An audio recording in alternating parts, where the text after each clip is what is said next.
A great fortune does not merely buy comfort. It buys a private courtroom around every member of the family. A private courtroom that meets in dining rooms and inquest halls and police chiefs' offices. A courtroom whose verdict is rendered long before a jury ever sees the case. When a husband or wife inside that fortune kills, the question that decides the rest of their life is not whether the law believes their story. It is whether the family's quiet machinery of butlers and doctors and old friends will close around them in time. 3 marriages, 3 deaths, 3 verdicts the world was never allowed to deliver. If you enjoy the stories the polite histories left out, hit subscribe and stay with me, because the names in this video lived inside fortunes built to outlast every question they ever raised. Chapter 1. The Widow. With £40,000 of her own, Florence Campbell was 27 years old, widowed and rich in her own right when she stopped being a respectable problem and started being a respectable prize. She had been born in Buenos Aires in 1845, the daughter of a wealthy Australian merchant and pastoralist named Robert Campbell. Her childhood was passed across 2 continents and a sea of servants, and her education was the education of a young woman who would never need to work, but would always need to marry well. She married at 19. Her husband was Captain Alexander Louis Ricardo of the Grenadier Guards, an officer of good family, a handsome face on the parade ground, and a drinker of catastrophic proportions. The wedding gift from her father was a settlement of around £40,000, a sum equivalent today to several million pounds, placed in trust for her use and protection. The marriage failed quickly. Captain Ricardo drank through the cavalry mess, drank through the regiments, drank through the country house parties, and at last drank through his own constitution. He died in Cologne in 1871 at the age of 28. The death certificate said acute alcoholism. The Times said simply that he had passed away after a short illness. Florence was 26 years old, a widow, and very rich. She did not behave the way Victorian society expected her to. She did not retreat into mourning. She did not bury herself in charitable work and slow remarriage. She moved to Malvern, a fashionable hydrotherapy resort, and she placed herself under the care of Dr. James Manby Gully, who at the time was perhaps the most famous physician in England. Gully was 54 when Florence arrived. He was the proprietor of the Great Water Cure establishment at Malvern, a published author on hydrotherapy, a friend of Charles Dickens and Florence Nightingale, and a man whose reputation for warmth toward female patients was already a private joke in medical circles. He had treated Tennyson. He had treated Darwin. He treated Florence Ricardo with a closeness that crossed every line that Victorian medicine had drawn. She moved into a cottage near his establishment. He visited her every day. Within a year they were lovers. Within 2 years she had become pregnant. In 1873, by the account of her own later confessor, Dr. Gully performed an abortion on her. Her family discovered the affair and intervened. Her parents threatened to cut her off. She broke with Gully formally, though they continued to correspond. She moved to a substantial villa in the suburb of Balham, south of the river in London. The Priory, as it was called, sat in its own grounds with a stable block, a carriage drive, and a household staff of around 10. She brought with her a companion, a widow called Jane Cannon Cox, whose 3 sons were being privately educated on the strength of Florence's allowance. Jane Cox knew every line of Florence's story. She also knew that her own family's future depended on Florence's continued solvency. It was at this moment, in 1874, that the law itself shifted under her feet. The Married Women's Property Act of 1870 had only recently come into force.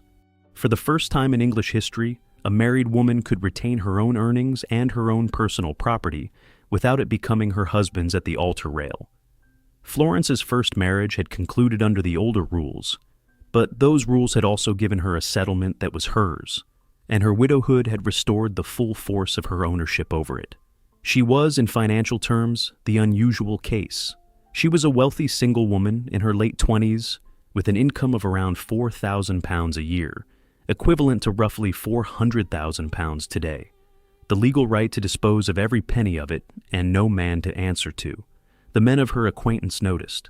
In the autumn of 1875, Jane Cox introduced her to a young barrister called Charles Delany Turner Bravo. He was 30 years old, ambitious, well-connected, and, by his own quiet account, in need of a financial settlement that would let him expand his practice. He was the stepson of a wealthy Jewish merchant called Joseph Bravo, but his prospects from that quarter were limited. Florence Ricardo, by contrast, was a complete proposition. Within weeks of meeting her, Charles Bravo had proposed. She accepted. She wrote to Dr. Gully and told him she was breaking with him formally and finally. She had decided, she told her sister, to give herself a respectable life. She would marry a barrister, take her place in suburban society, and never again be the subject of medical gossip in Malvern. The decision was made before she understood the price. Chapter 2. The Barrister Who Wanted Her Cottage. Charles Bravo proposed to Florence in October 1875 and almost immediately began renegotiating her marriage settlement, sentence by sentence. His first request was that she transfer her cottage at Buscoe in Berkshire to him outright. The Buscott property had been a small refuge during her widowhood, and Florence valued it. She had purchased it from a relative. It was income-producing in a modest way. Charles wanted it in his name. He argued that a husband should have visible property of his own. She agreed to discuss it. She did not yet agree to transfer it. His second request was that she dismiss Jane Cox. Charles disliked the companion's influence and disliked, more particularly, what she knew. Jane Cox had been present through the Malvern years. Jane Cox had attended Florence during her illness in 1873. Jane Cox kept the household running. Charles told Florence that no respectable household could be run by a widow with 3 sons of her own and no proper position. Florence refused. The refusal was the first warning sign of how this marriage would go. His third request, and the most consequential, concerned the running of the household budget.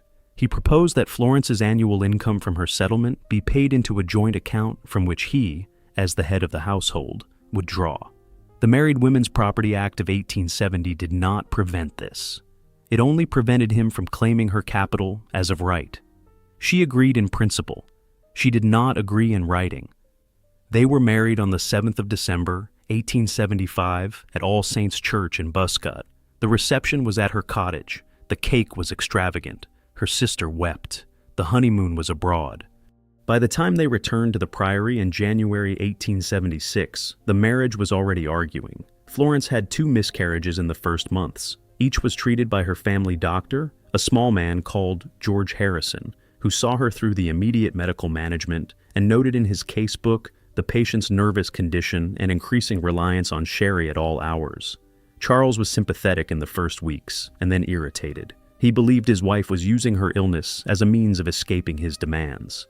He returned more sharply to the question of the Buscott cottage. He returned more sharply to the question of Jane Cox. He began reading Florence's correspondence. He found a letter from Dr. Gully. He confronted her with it. She told him the truth, or some of it. She told him there had been a friendship at Malvern. She told him the friendship had ended. She did not tell him about the pregnancy or the abortion. Charles believed her. Then he stopped believing her. Then he began watching the Post. The dinner table at the Priory became a stage on which their marriage's collapse was performed for the household staff. The cook noted the silences. The parlor maid noted the raised voices. The butler, an experienced man called Frederick Rowe, kept his counsel. Jane Cox kept hers. By March 1876, Charles was speaking openly of selling Florence's London horses to reduce expenditure. By April, he was speaking openly of moving her capital into government bonds under his own management.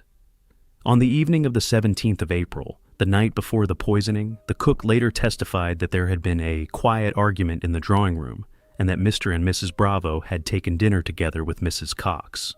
Mr. Bravo had drunk a glass of Burgundy. He had asked about the horses. He had spoken of Buscott. Florence had said little.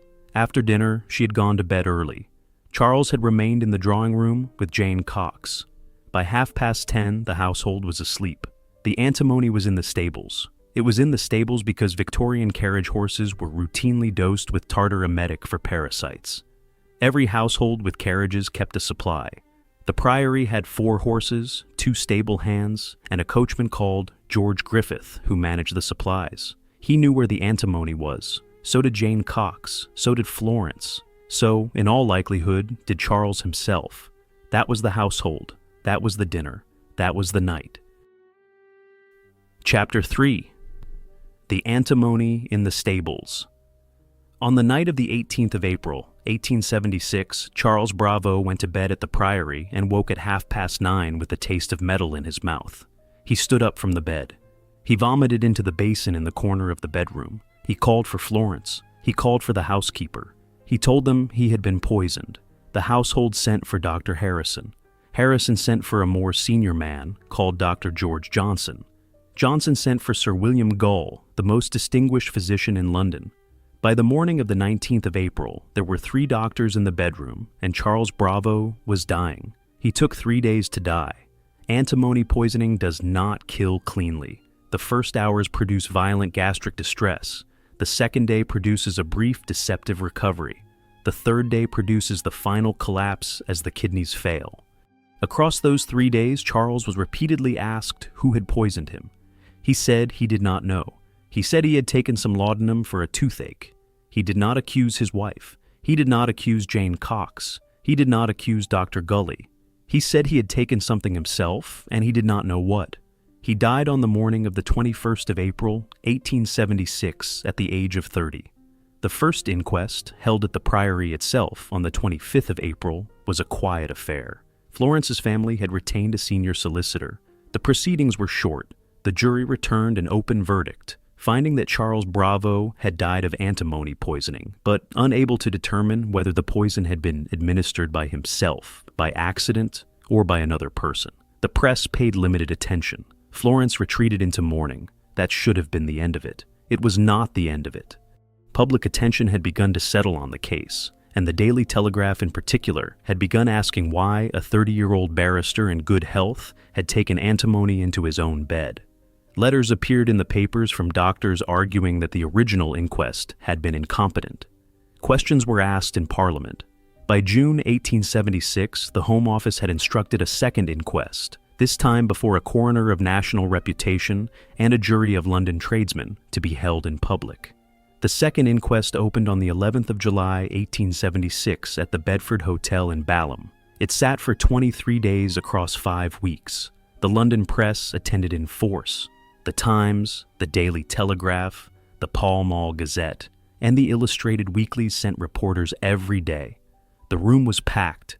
The witnesses included Florence Bravo, Jane Cox, Dr. James Manby Gully, every servant at the Priory, every doctor who had attended the dying man, the coachman, the stable hands, the family solicitor, and the Bravo family's representatives. The case that emerged was complete in every respect except its conclusion. Florence's affair with Gully was given in detail. The pregnancy was alluded to. The financial disputes within the marriage were laid out. The presence of the antimony in the stables was confirmed. The opportunity of every member of the household to access the antimony was confirmed. The motive of every member of the household was canvassed. Florence Bravo's motive was the financial pressure of her husband. Jane Cox's motive was the survival of her companion's solvency. Dr. Gully's motive was the recovery of his lost lover. Charles Bravo's own motive, if he had taken the poison himself, was a mystery. The verdict, delivered on the 11th of August, 1876, was a careful construction. The jury found that Charles Bravo had died of antimony, that he had not taken it himself, and that he had been willfully murdered by a person or persons unknown. They declined to name Florence. They declined to name Jane Cox. They declined to name Dr. Gully. The director of public prosecutions declined to bring charges. Florence Bravo left the Priory within weeks. She moved to Southsea. She drank more heavily than at any other point in her life. She died there on the 17th of September, 1878, at the age of 33. The death certificate said, acute alcoholism. Jane Cox returned to Jamaica and lived another 23 years. Dr. Gully retired from medicine. Charles Bravo's family were left with an unanswered question that has now been carried for 150 years. That is the first verdict the world was never allowed to deliver. The second was about to be prepared 79 years later, on the other side of an ocean, in a country that did not yet exist when Florence Bravo took her seat at the Bedford Hotel. Chapter 4. The Chorus Girl Who Married Belair. Angeline Crowell of Kansas City spent 10 years rehearsing the woman she would become before she ever met the family that would refuse to accept her. She was born in 1915 to a streetcar conductor and his wife in a working-class district of Kansas City. Her father drank. Her mother sewed. The family budget was the family disaster. By the time she was 16, Angeline had decided that her face was the only resource available to her, and she intended to use it. She dyed her hair. She lost the Kansas accent. She read magazines on charm. She left for Chicago and then for New York at the age of 19. In New York, she became Eve Curtis, then Anne Eden, then a chorus girl in the Fitzpatrick Chorus at the Fitzpatrick Hotel, and at last, a radio actress for one of the smaller dramatic productions of the late 1930s. The voice she developed on radio was the voice she would carry into the rest of her life, clipped, precise, faintly mid-Atlantic, the kind of voice that came from training rather than birth. She was beautiful in the way that the era prized, slim, blonde, glacial, photogenic. She made the rounds of the better Manhattan nightclubs. She allowed herself to be seen. In 1942, William Woodward Junior came home on leave. He was a lieutenant in the United States Navy, serving in the Pacific Theater. He was 27 years old. He was Harvard. He was Groton. He was the only son of William Woodward Sr., the chairman of Hanover National Bank, and his wife, Elsie Cryder Woodward, who sat at the very top of the social register. The Woodward family wealth at that point ran to around $10 million, equivalent today to roughly $120 million, and their fortune included not only the bank, but the Belair Stud farm in Maryland, the leading thoroughbred breeding operation in the United States. The family stable had produced Gallant Fox, who in 1930 had won the Triple Crown. The family stable had produced Omaha, who in 1935 had won it again. The family stable was about to produce Nashua, who in 1955 would be sold for $1,251,000, then the highest price ever paid for a thoroughbred. The Woodwards were not merely rich, they were dynastically rich, racing rich, Newport rich.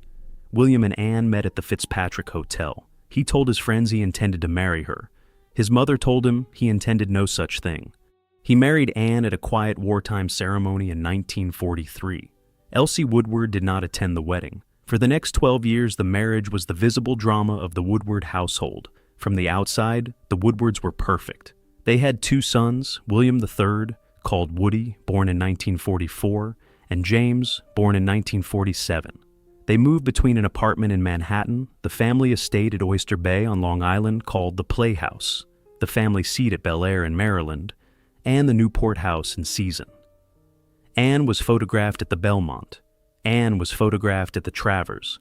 Anne was dressed by Maine Boucher. Anne had a presentation set of pearls Elsie had not given her, but which the columnists assumed had come from the family. Inside, the marriage was a war of attrition. Elsie Woodward had not accepted Anne at the wedding, and she did not accept her in the 12 years that followed. The senior Mrs. Woodward referred to her daughter-in-law in private as the chorus girl. She made it clear to William that the family fortune would be controlled, on her own death and on her husband's, in such a way that Anne would never have direct access to the capital. Anne lived on an allowance. Anne's allowance came from Elsie. Elsie did not increase it. Anne began to drink. She drank in the morning. She drank at lunch. She drank through the long Newport afternoons. William drank with her. They fought. They fought in front of the servants. They fought in front of Capote, who, in those years, was beginning to appear on the edges of the Woodward circle, and who watched everyone with the small, intelligent eyes of a child who had been promised nothing and intended to take everything. By the summer of 1955, the marriage had a third active person inside it. Her name was Princess Marina Torlonia, a granddaughter of the Italian banking family and a young woman of considerable beauty. William had begun an affair with her in Rome that spring. Anne had discovered it. The discovery had been one of the precipitating events of a confrontation that summer at a private dinner party in the Bahamas, at which William had reportedly said, in front of half a dozen witnesses, that he intended to leave Anne at the end of the season. Anne told her closest friend at the Bahamian dinner that he would not be leaving anyone. She did not say what she meant. She did not perhaps know herself yet what she meant. By October, the Woodwards were back at the Playhouse at Oyster Bay, and on the night of the 29th of October, 1955, they were due to attend a dinner at the home of George and Edith Baker. The Playhouse had a long upstairs hall. The bedrooms of the two spouses faced each other across that hall. On the night of the 28th of October, a recent series of burglaries on Long Island's North Shore had led both Woodwards, on the local police's advice, to place loaded shotguns in their bedrooms. It would later be said that this was the moment the marriage's outcome was sealed. It was not the shotguns. It was the architecture of the upstairs hall. The bedrooms faced each other. Either spouse could see the other's door at any hour. The dinner at the Bakers was uneventful. The Woodwards drove home. They went to their separate rooms. They did not see one another alive again. Chapter 5. The Princess and the Prowler. By the autumn of 1955, every dinner party in Manhattan knew about William Woodward's affair with Princess Marina Torlonia and the Bahamian confrontation that almost ended his marriage. The columnists knew. Walter Winchell knew. Charlie Knickerbocker knew. Truman Capote, who was in those years moving slowly from observer to participant inside the Woodward and Cushing circles, knew in greater detail than anyone outside the household. He had a notebook. He had a small leather book with a black cover. He was writing down what he heard. The Bahamian dinner had taken place in early September at the Lyford K residence of an English banking family. William had drunk heavily. Princess Torlonia had been seated at the same long table. Anne had watched the seating arrangement and had marked the geography of it. In the small hours of the morning, on the veranda, William had reportedly told an old Harvard friend that he intended to ask Anne for a divorce in the autumn. The friend had relayed the conversation, as friends did then, to a third party. The third party had relayed it to Anne. She drank for 3 days. She went swimming at the wrong times. She telephoned a doctor she knew in New York and asked about the procedures for a contested divorce in the state of New York. The doctor referred her to a lawyer. The lawyer was a member of the same Newport set as Elsie Woodward. The conversation about the divorce did not, by any subsequent account, proceed in private. By the end of September, the Woodward family was facing the prospect of a public divorce and the press contest it would entail. It would have cost the family more than money. It would have cost them position. The Princess Torlonia connection in particular was a problem the columns would not have left alone. The princess was Catholic. William was an Episcopalian Protestant of the most Protestant kind. The senior Woodwards, Elsie and the late William Sr., who had died only the previous summer, had built their position on a public morality that did not survive that kind of headline. Elsie understood this clearly. Anne understood it less clearly, but understood it. The Long Island burglary epidemic gave the autumn its peculiar shape. A man called Paul Worths, a German immigrant of slight build and a long record, had been moving through the North Shore that month, breaking into the houses of the rich and stealing small portable items, jewelry, cash, occasionally a service revolver. There had been 7 burglaries in 3 weeks. The Nassau County police had advised householders to keep firearms in their bedrooms. The Bakers had a shotgun. The Phippses had a shotgun. The Whitneys had a shotgun. The Woodwards, whose previous habit had been to keep their guns in a locked cabinet downstairs, had placed 2 12-gauge shotguns in the 2 bedrooms at the Playhouse on the night of the 28th of October. The dinner at the Bakers on the 29th was a small one, about a dozen guests. The Woodwards arrived on time. They sat at separate ends of the table. Anne drank steadily. William drank steadily. The conversation turned at one point to the burglaries. William was reported to have said that if a prowler came through his door, he would shoot first and ask questions in the morning. Anne was reported to have said nothing. They left at 10:30. They drove home in silence. They went to their separate bedrooms across the upstairs hall. Anne was wearing her nightgown and had her shotgun on the night table beside her bed. William was wearing pajamas and had his shotgun against the inside wall of his bedroom. The household staff had been dismissed for the night. Capote, who was not present, would later imagine the rest of the night in such detail that he would not, in the end, be able to publish it. What is documented is the sound. At a little after 2 in the morning, a noise woke Anne. She would later say it was the sound of a door opening. She picked up the shotgun. She walked to the door of her bedroom. She opened it. The hallway was unlit. She saw a figure in the corridor. She fired. The shot at close range from a 12-gauge shotgun was catastrophic. William Woodward Junior took the full charge in the upper chest and died at the scene. He was wearing pajamas. He was holding nothing in his hands. He had walked the length of the hallway from his own bedroom to the door of his wife's. There was no prowler in the house. There was never a prowler in the house that night. The German burglar Paul Wirths was eventually arrested for several of the burglaries, but he was nowhere near Oyster Bay on the night of the 29th of October, 1955. Anne telephoned her mother-in-law. She did not telephone the police first. She telephoned Elsie Woodward. What Elsie did in the next 4 hours would decide the next 20 years of Anne's life. Chapter 6. The Shot in the Hallway. At a little after 2 in the morning, on the 30th of October, 1955, Anne Woodward fired a 12-gauge shotgun at a figure in the corridor and called the police. The order of those events is the heart of the case. She did not call the police first. By her own testimony, she called her mother-in-law first, and by the testimony of the household staff who came running from the servants' quarters, within minutes, she was speaking on the telephone to Elsie Woodward when the first staff member reached her. The police were called by the Woodward family solicitor, a senior partner at the firm of Cravath, Swain, and Moore, who arrived at the playhouse before the local police did. By the time the Nassau County police reached the scene at around 3 in the morning, the Woodward family solicitor was on the property. The family doctor was on the property. Elsie Woodward, who lived in Manhattan, was already in a car with her driver heading to Long Island. The detectives from the Nassau County Police Department who attended the scene were experienced men. The lead detective was a sergeant called Joseph Saracino. He took Anne's statement that night, in the presence of her solicitor. The statement was simple. She had heard a noise. She had thought it was a prowler. She had taken the shotgun from her night table.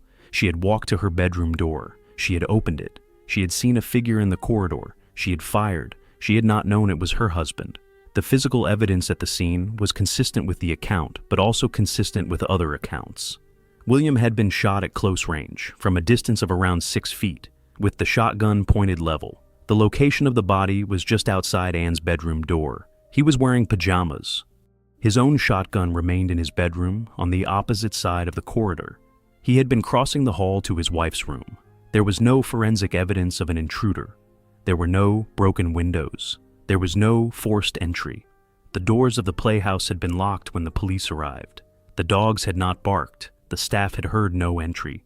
The only people in the house when the shot was fired were the Woodwards themselves. Within hours, the press were on the story. The New York Times sent its night editor's deputy. The New York Daily News sent 2 reporters. By the morning of the 30th of October, the photographers were on the lawn. The Nassau County District Attorney, a careful man called Frank Galata, was on the telephone with Elsie Woodward's lawyer. The press call he made that afternoon described the death as a tragic accident under investigation. He did not announce that charges were being considered. He did not announce that charges were not being considered. Elsie Woodward took control of the next phase. She moved Anne into her own apartment in Manhattan. She arranged for the Woodward family doctor to provide a course of sedation. She arranged for the 2 grandsons, Woody and James, to be taken out of school and placed with their grandmother. She arranged for the family solicitor to liaise with the district attorney's office. She did not appear in public. She did not give interviews. She did not, by any record, raise her voice. The German burglar Paul Wirths was arrested in the following weeks. He confessed to a series of burglaries on the North Shore. He had not, however, been at the playhouse on the night of the 29th. The defense that emerged from the Woodward family's preparation was nonetheless built around the prowler. The argument was that Anne had reasonably believed there was an intruder in her house, that she had been a frightened woman in fear of her life, and that the killing of her husband had been the tragic consequence of a misidentification in a dark hallway. The grand jury was impaneled on the 25th of November, 1955. It sat in private, as American grand juries do. The witnesses included Anne, the Woodward staff, the police detectives, and the family physician. The foreman of the grand jury was a businessman from Garden City, whose firm did extensive work with Hanover National Bank. He was not removed from the panel. The district attorney did not ask for an indictment. The grand jury returned a no true bill. Anne was free. The press was furious. The columns were skeptical. The Newport set was unconvinced. But the legal question was closed. There would be no trial.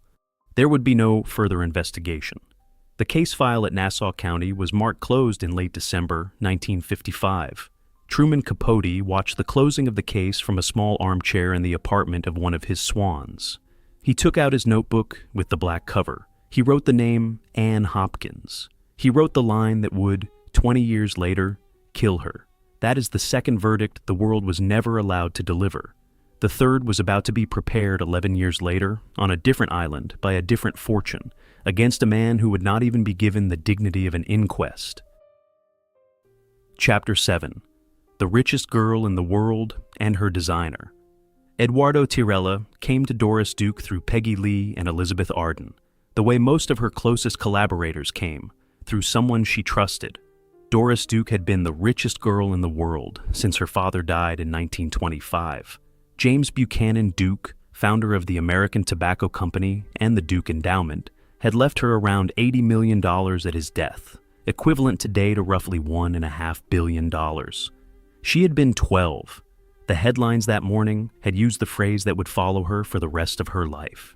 She had grown up understanding two things: that she was famous for being rich, and that everyone she met would, eventually, want something from her. She had married twice, and both marriages had failed.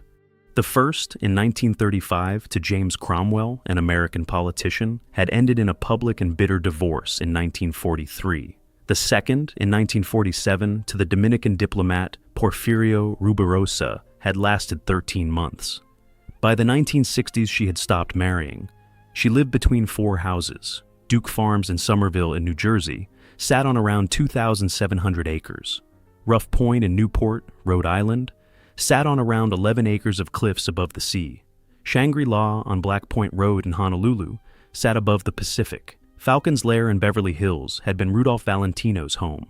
She moved between them with a staff that numbered, across all four properties, several hundred people. She paid them well. She kept them close. She trusted very few of them. Eduardo Tirella was different. He was 40 years old when she met him in the early 1960s. He was a New Jersey-born interior designer who had served as a Marine in the Pacific during the Second World War and had come out of the service with a confidence that was rare in his industry. He had worked for Peggy Lee. He had worked for Elizabeth Arden. He had a small but respected gallery practice in Beverly Hills. He was warm. He was funny. He was openly gay in a way that the 1960s American social establishment did not yet entirely permit. He had a good eye. He had a better mouth. He could disagree with Doris Duke without flinching, and she liked that. He began working for her at Shangri-La in 1962. The Honolulu estate housed her growing collection of Islamic art, then the most significant private collection of its kind in the United States. Tirella worked with her on the placement of the pieces. He worked with her on the gardens. He worked with her on the design of the rooms that would house specific works. He stayed for months at a time. He became one of the closest people in her life. By 1965, he was working with her at Rough Point.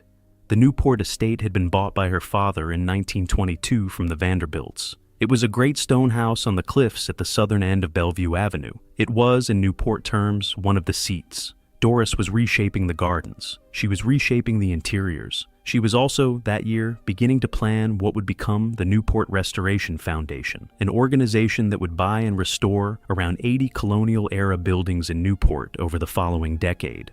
The foundation was her work. The aesthetic vision was her work. The execution would be Tirella's. They were photographed together that year at Rough Point. The photographs survive. Doris is in casual clothes. Tirella is in casual clothes. They are standing in the garden looking at something off to the right of the frame. Her expression is open. His is amused. The two of them in those photographs are the closest thing to a working partnership Doris Duke ever had with another person. The intimacy did not have a category. They were not lovers. He was not her employee in the conventional sense. He was not her partner either, in any way the law would have recognized. What he was in the small private vocabulary of the very rich was a fixture. He was the person she expected to be in the next room. He was the person who could finish her sentences about a piece of fabric. He was the person who knew where she had put a particular set of keys. That summer of 1965, he traveled with her between Honolulu and Newport. He came to Duke Farms. He came to Falcon's Lair. He drove her car. He approved her shopping. He sat next to her at dinner. He carried, in the small way that people in her circle carried things, a quiet authority that came from being trusted by her. He was also, in the autumn of 1965, beginning to be courted by Hollywood. A producer he had worked with on a Peggy Lee project had begun discussing a film career for him, possibly as an art director, possibly as a production designer. He took the conversation seriously. He had been doing rich people's houses for 15 years. He was 41. He was beginning to want a public name of his own. He did not at first tell Doris. When he did tell her, in the early summer of 1966, the conversation did not go the way he had hoped. Chapter 8. The Job Offer from Los Angeles. In the late summer of 1966, Eduardo Tirella told Doris Duke he was leaving her household for a film career offer in Los Angeles. He had received a firm offer that summer, a studio production, a credit, a salary, a chance to do public work under his own name. He believed by every later account from people he had spoken to about it that he could make Doris understand. He believed she would be supportive. He believed that 30 years of accumulated trust between them would translate into a generous parting. She did not see it that way. She had spent her life being left, in small and large ways, by people whose attention she had paid for. She had seen 2 marriages collapse. She had seen friends drift. She had seen lovers go. She had developed an instinctive procedure for the moment a person announced that they were leaving her household. The procedure was cold and immediate and complete. The person left. The household closed behind them. They were not, in the small, precise vocabulary of her own staff, missed. The summer of 1966 was the summer in which that procedure was being prepared for Eduardo Tirella. He continued to work with her at Rough Point. They continued to plan the gardens. They continued to plan the restoration of the colonial-era houses on Easton's Point. But the conversations between them had changed. The staff noticed. The household noticed. By September, the air in the house had the quality that her household always had when she was preparing to end something. The 7th of October, 1966, was a clear, cool day on the coast of Rhode Island. Tirella and Duke had been at Rough Point all afternoon. They had taken a meeting with the architect working on one of the Easton's Point houses. They had taken a phone call from the Newport Police Department about a routine security matter. By around 5 in the afternoon, they were ready to leave. Tirella was driving Doris into Newport to meet a friend. The car was a rented 1966 Dodge Polara station wagon. It was a heavy vehicle. It was rented because Doris's own cars were being serviced. Tirella drove it. Doris sat in the passenger seat. The driveway at Rough Point ran from the house to a tall iron gate that closed onto Bellevue Avenue. The gate was operated manually from the outside. To leave the property, someone had to get out of the car, walk to the gate, push the bolt, and pull the leaf of the gate inward. The path of the driveway from the parking apron in front of the house to the gate was a straight line of approximately 140 feet. The gate sat in a stone wall that ran along Bellevue Avenue. The staff watched the car pull out from the front of the house.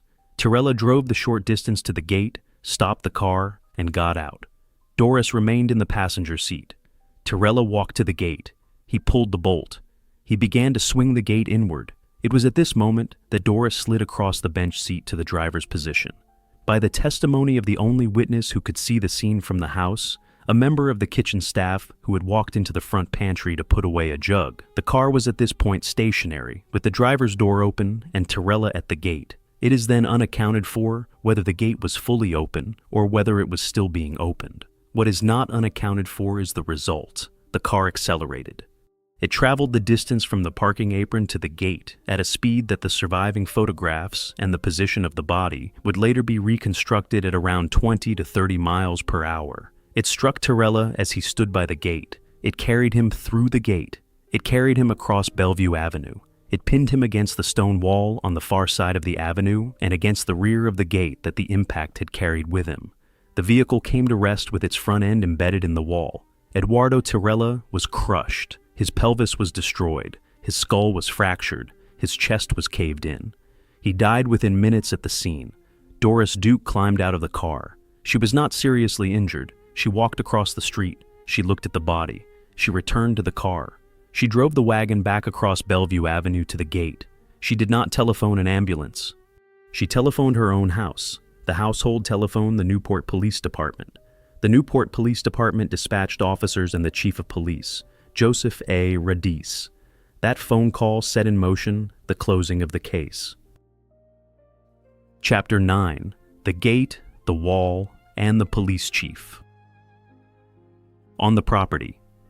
The station wagon crossed the distance from the driveway to the gate in less time than a slipped foot can explain, and Eduardo Tirella was crushed against the stone wall behind it. The Newport Police Department arrived at Rough Point at around 5:30 in the afternoon. The body was where the car had left it. The car was where Doris had reparked it. The first officers on the scene took photographs. The photographs survive. They show the wagon at the gate, the body across the road, the damage to the stone wall, the broken iron leaf of the gate. They also show, in the background of one of the frames, a senior figure in plain clothes standing on the lawn at Rough Point in conversation with a Duke household staff member. The figure has been identified in the 2020 reinvestigation by the journalist Peter Lance as Chief Joseph A. Radice. Chief Radice's presence on the lawn that afternoon is the central forensic problem of the Tirella case. The Chief of Police of Newport, Rhode Island, in 1966, did not customarily attend traffic accidents in person. The Chief of Police of Newport, Rhode Island, in 1966, did customarily attend, in person, any incident that involved Doris Duke. The two things were not the same. The presence of the chief at the scene, before the investigation had even formally opened, was itself a small ceremony of social precedence. It was the network arriving on the lawn. The interview with Doris Duke took place at the house, in her sitting room, with her household solicitor present. It lasted approximately 20 minutes. She gave a statement. Her foot had slipped from the brake to the accelerator. She had been moving to the driver's seat to bring the car closer to the gate so that Tirella, who was tired, would not have to walk back to the parking apron. The car had jumped forward. She had not known what had happened until it was over. She had been deeply shocked. She had not been able to think clearly. She had reparked the car only because she did not know what else to do. The statement was accepted. No further interview was conducted. No reconstruction of the scene was attempted at the time. The vehicle was towed away. The body was removed. The case was treated from that first afternoon as a tragic accident. The official investigation lasted 5 days. The Newport Police Department closed the file on the 12th of October 1966 with a finding of accidental death. The district attorney accepted the finding.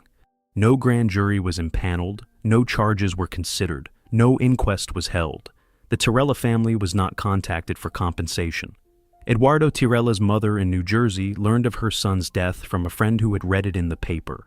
What follows is the part that took 54 years. The Vanity Fair piece by Peter Lance, published in June 2020, was the result of 3 years of work. Lance had obtained the original Newport Police Department photographs of the scene. He had obtained Radice's datebook. He had obtained the staff testimonies that had not been entered into the original investigation. He had retained an accident reconstruction specialist to analyze the physical evidence.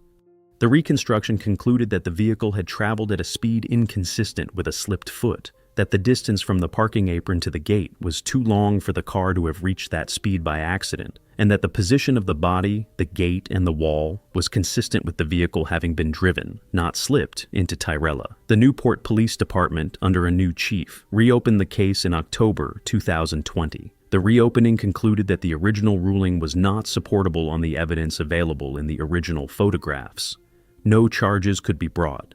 Doris Duke had died in 1993, leaving an estate of around $1,300,000,000. The Duke endowment continued to disburse around $150 million a year. Eduardo Tirella's name was placed retrospectively on the Hollywood Walk of Fame in 2021. A small ceremony was held. His brother attended. There was no Duke representative. That is the third verdict the world was never allowed to deliver. To understand how all three were prepared, we have to step back from the killings themselves and look at the system that made them possible. We have to look at the network. Chapter 10. The Defense Money Could Buy. Mary Copley Thaw spent around $1 million across 9 years to keep her son out of the electric chair, and she succeeded in 1907. Her son, Harry Kendall Thaw, was the heir to a Pittsburgh railroad and coke fortune that had been built by his father, William Thaw, across the second half of the 19th century. By the early years of the 20th century, Harry was a frequent and increasingly violent presence in the New York entertainment world. He had, in the year 1905, married a young Broadway chorus girl called Evelyn Nesbit, who had previously been the close companion and apparent victim of the celebrated architect Stanford White. White was at that point one of the most famous public figures in the United States. the designer of the Washington Square Arch, the Boston Public Library, and the second Madison Square Garden. On the evening of the 25th of June, 1906, at the rooftop theater of Madison Square Garden, Harry Thaw walked up to the table at which Stanford White was sitting, drew a revolver, and shot him 3 times in the face. White died at the scene. Thaw was arrested immediately. He was charged with murder in the first degree. The first trial opened in January 1907. Mary Copley Thaw had retained Delphine Delmas, a Californian trial lawyer known for spectacular oratory, as lead counsel. She had also retained 2 of the most expensive alienists in the country to prepare an insanity defense. The defense had a name. It called itself Dementia Americana, the term Delmas coined to describe the temporary insanity of a husband who has discovered the seduction of his wife.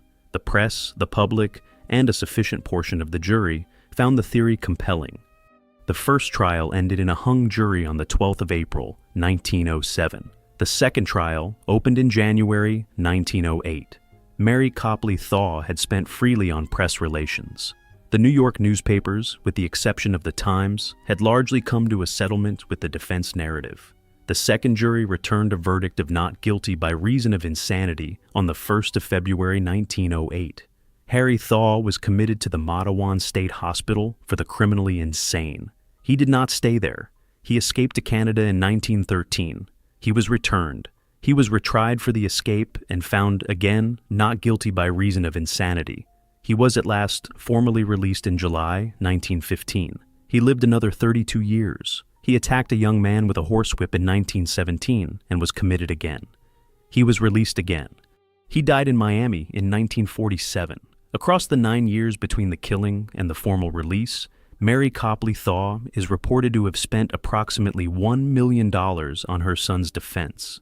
The figure is equivalent today to around $30 million. It paid the trial lawyers, the alienists, the press placement, the appeals counsel, and the medical superintendents of the institutions in which Harry Thaw was, in name, confined. That is the machinery in its purest form, a great inherited fortune, deployed by the mother of a killer across 2 trials and a series of escapes and recommittals to produce a final outcome in which the killer walks. The legal system did not fail. The legal system performed exactly as designed. The defense bought every advantage the system allowed for, and the system delivered. Florence Bravo's family did not need to deploy this machinery to its full extent. The director of public prosecutions declined to bring charges. The work was done at the inquest stage. The result was the same. Anne Woodward's family did not need to deploy this machinery to its full extent either. The grand jury declined to indict. The result was the same. Doris Duke's household did not need to deploy this machinery at all. The Newport police closed the file. The result was the same. The Thaw case shows what the machinery can do when it has to work hardest. The other 3 cases show what happens when it does not have to work as hard. In all 4 cases, the machinery wins. That is the structural fact. The killer's freedom is not bought at the last possible moment in court. The killer's freedom is prepared in the years before the killing, in the structure of the household, in the long, quiet investment in the loyalty of the staff, the friendship of the doctors, the deference of the police, and the discretion of the press. We are about to look at the people who made that loyalty possible. Chapter 11. The Mothers-in-Law Who Stayed. Elsie Cryder. Woodward outlived her son, her daughter-in-law, and one of her grandsons, and she kept the family name spotless through every funeral. She was 98 years old when she died at her apartment in Manhattan in October 1981. She had been a fixture in New York society for almost 3/4 of a century. She had been on the social register since her marriage in 1904. She had been a senior figure on the boards of the Metropolitan Opera, the New York Public Library, and the Cushing Academy. She had attended every important Newport season from the Edwardian era until the late 1970s. She had been a friend of every senior figure in the East Coast establishment, from the Roosevelts to the Kennedys. She had also, by every account that the press has ever been able to obtain, never once in her life referred publicly to the events of the 29th of October, 1955, at the Playhouse at Oyster Bay. She did not give interviews. She did not write a memoir. She did not, in the long, quiet correspondence with her remaining friends, ever discussed the death of her only son in any terms other than as a tragic accident. She gave the public no other story. She made it impossible for the press to find an alternative narrative inside the family. She was, in the small, precise vocabulary of the social establishment she had ruled for so long, the gatekeeper. She also, across the 20 years between Anne Woodward's grand jury and her own death, paid an allowance to her daughter-in-law. The allowance kept Anne fed, housed, and clothed. It also kept her dependent. Anne had no capital of her own. The allowance came from Elsie. Elsie set the terms. When Truman Capote published the relevant excerpt of Answered Prayers in Esquire magazine in November 1975, Anne Woodward took a seconal overdose 3 days before the issue reached newsstands. She was 60 years old. Elsie's response to the suicide, reported by the senior journalist Anthony Holden in the Sunday Times, was the single line that has come to define the case. She did it for our sake, and at last, we are at peace. Florence Bravo's mother, Anne Campbell, did similar work in a quieter idiom. She declined every press request after the second inquest. She moved her daughter to Southsea. She retained a senior London solicitor to manage the press fallout. She maintained, until her own death in 1885, that her daughter had been the victim of a household tragedy and not its author. She kept the Campbell family name out of the columns. She did not, in the time between Florence's death and her own, ever publicly use the name James Manby Gully. Doris Duke's late mother had died in 1962. The mother-in-law role at the time of the Tirella killing was occupied, in a sense, by Duke's senior household staff and by her senior estate manager, the lawyer Edward Hanley. They closed the case within 5 days. They paid for the funeral. They did not contact the Tirella family in New Jersey. They moved Duke to Falcon's Lair within the month. They kept the press at the wall of the property. They did the work that, in the Woodward and Bravo cases, had been done by mothers-in-law. The pattern is the network's senior layer. Every great old money family in every one of these cases had a senior figure or set of senior figures whose first and most consistent obligation was the family name. The senior layer was not the killer. The senior layer was the killer's permission. Without it, the killings would have produced different outcomes. This pattern did not end with Doris Duke. In 1980, Martha Sharp Crawford von Bulow, known as Sunny, the wealthy American heiress of a Pittsburgh utility fortune, was found in an irreversible coma at her Newport house. Her husband, Klaus von Bulow, was tried twice for attempted murder by insulin injection. He was acquitted on retrial in 1985 after the deployment of a defense team funded from his wife's estranged family connections and from the inheritance she could no longer guard. The case fits the pattern. The senior layer of the von Bulow side of the family did the work. The press was managed. The verdict was A, not guilty. The pattern did not end with the von Bulows either. We are not yet at the end of it. Chapter 12. What we do not remember. We remember Florence and Anne and Doris because their names sat at the top of the columns, but the people who decided their freedom were the ones whose names never appeared. We remember Florence Bravo because the inquest reporters at the Bedford Hotel filled 23 days of the Times and the Daily Telegraph with her name. We do not remember the senior coroner who guided the questions, or the director of public prosecutions who declined to bring charges, or the family solicitor who retained the senior London counsel that ran the inquest defense. We do not remember Anne Campbell, who moved her daughter to Southsea and let the press lose interest. We do not remember the household staff, who carried what they had seen at the Priory to their graves. We remember Anne Woodward because Capote wrote her name into the longest piece of literary gossip in 20th century American letters. We do not remember the foreman of the Nassau County grand jury, whose firm did extensive work with Hanover National Bank. We do not remember Sergeant Saracino, who took the first statement. We do not remember the senior partner at Cravath, who arrived at the playhouse before the police did. We do not remember the Bahamian dinner host who heard William's threat of divorce, or the friend who relayed it to Anne, or the lawyer who took her first call about a contested divorce, or the dozen other figures who knew, before the shotgun fired, that the marriage was failing in a way the family was not going to let proceed. We remember Doris Duke because she was the richest girl in the world before she was a teenager. We do not remember Chief Joseph Radice, who stood on the lawn at Rough Point before the investigation had formally opened. We do not remember Edward Hanley, who closed the case within 5 days. We do not remember the district attorney's office, which accepted the closure without question. We do not remember the photographers who took the original scene photographs and let them sit in a filing cabinet for 54 years. We do not remember the network because the network never asked to be remembered. That is the substance of its work. It does its work in the silence between the killing and the verdict. It does its work at dinner tables and on lawns and on the long telephone calls that begin late at night and end early in the morning. It is staffed by people whose loyalty has been bought over a generation, sometimes longer, through the slow accumulation of small obligations: a child's tuition paid, a doctor's practice supported, a mortgage handled, an inheritance arranged, a job given to a brother-in-law, a season at Newport made possible. By the time the killing happens, the obligations have all been settled. The network does not need to be asked. This is the question the channel asks again and again. It is the question the viewer has to answer. We have built the entire shape of our public morality around the trial. We have built it around the jury, the verdict, the press, the spectacle. We have not built it around the network. The network does not sit in a courtroom. The network does not give evidence. The network does not ordinarily speak. The network has no public face. We do not, in the conventional sense, hold it accountable. We hold the killer accountable. We never get to the network. Florence Bravo's name has been carried through 150 years.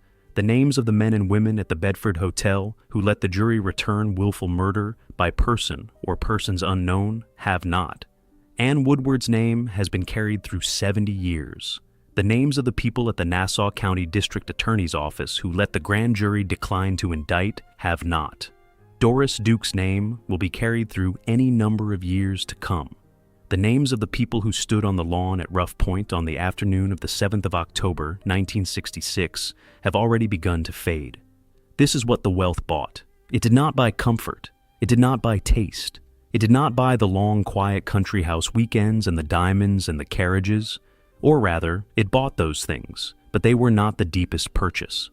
The deepest purchase was the silence of the network. The deepest purchase was the loyalty that meant that, when a killing happened inside the fortune, the people who could have spoken did not speak. The deepest purchase was the consent of the doctor, the butler, the police chief, the grand juryman, the columnist, and the mother-in-law. That is the story old money tells about itself. That is the story this channel exists to interrupt. We will not ordinarily get to convict the killer. The trial is closed, the verdict is rendered, the body is buried, the legal record is fixed. But we can perhaps refuse the second purchase. We can refuse the silence. We can name the network. We can hold it in the only way that is left to us, to the small and stubborn accountability of a clear public account. That is the work. It is unglamorous. It does not satisfy the desire for justice that the killing itself provokes. It is, instead, the slow, stubborn business of remembering the people who were paid to forget. 3 marriages, 3 deaths, 3 verdicts the world was never allowed to deliver, and in each of them, a network of human beings who decided, quietly, that the family name was worth more than the truth. We can decide otherwise. That is what they did not, in the end, manage to buy. If you stayed with me to the end of this one, hit subscribe so the next story comes to you the moment it is ready, and drop a comment with where you are watching from, and which of the 3 cases, Florence Bravo, Anne Woodward, or Doris Duke, felt the most familiar to a network you have seen.